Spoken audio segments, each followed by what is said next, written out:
With this new release of CloudExtend Excel for NetSuite, we've made it much easier to look up pick list or drop-down values.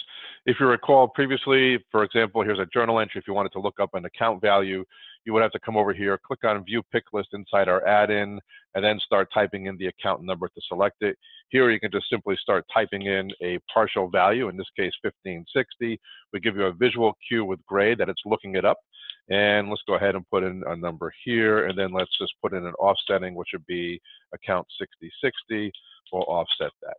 Now, you saw that gray for a visual cue when it was looking something up. What if there's a multiple matches? Let's go ahead and take a look at that here in a vendor bill.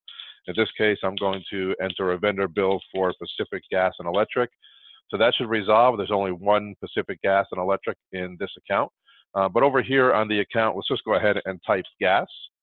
And you can see that now it turns yellow, telling us that it requires some special attention. And there's two matches. So I'm going to go ahead and click over here and click on the proper match. And there we go. That's all I need. So hopefully you find yourself saving a lot of time with this enhancement. Thanks for watching.